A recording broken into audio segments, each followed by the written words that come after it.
Oh, you just lost a lot of progress. That's a deep frustration, a real punch in the gut.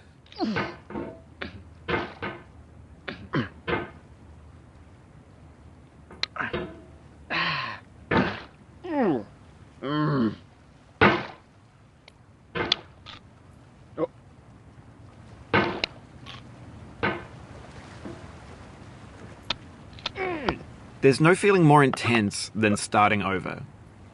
If you deleted your homework the day before it was due, as I have, or if you left your wallet at home and you have to go back after spending an hour in the commute. If you won some money at the casino and then put all your winnings on red but it came up black. If you got your best shirt dry cleaned before a wedding and then immediately dropped food on it. If you won an argument with a friend and then later discovered that they just returned to their original view. Starting over is harder than starting up. If you're not ready for that, like if you've already had a bad day, then what you're about to go through might be too much. Feel free to go away and come back. I'll be here.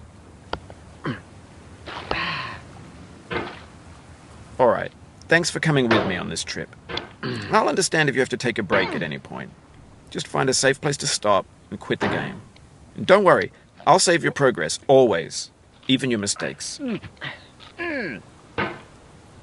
This game is a homage to a free game that came out in 2002, titled Sexy Hiking. The author of that game was Jazzuo, a mysterious Czech designer who was known at the time as the father of B games.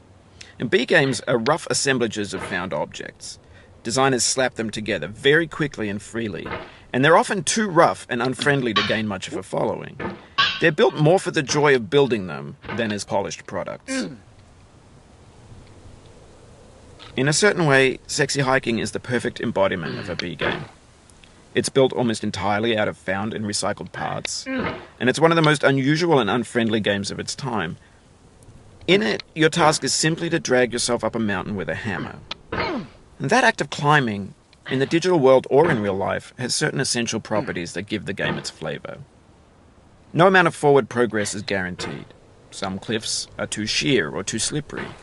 And the player is constantly, unremittingly in danger of falling and losing everything.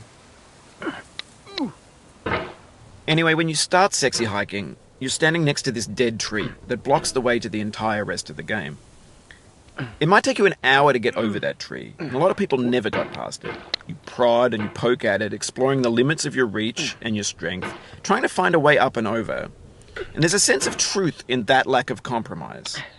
Most obstacles in video game worlds are fake. You can be completely confident in your ability to get through them once you have the correct method or the correct equipment or just by spending enough time. In that sense, every pixelated obstacle in Sexy Hiking is real.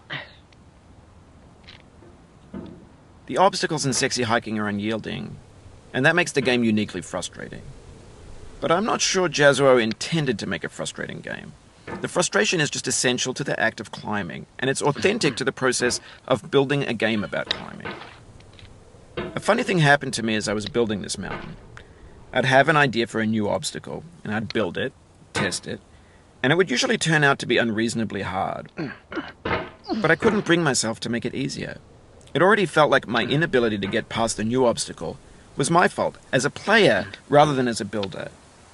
Imaginary mountains build themselves from our efforts to climb them, and it's our repeated attempts to reach the summit that turns those mountains into something real. When you're building a video game world, you're building with ideas, and that can be like working with quickset cement. You mold your ideas into a certain shape that can be played with, and in the process of playing with them, they begin to harden and set until they're immutable, like rock. And at that point, you can't change the world. Not without breaking it into pieces and starting fresh with new ideas.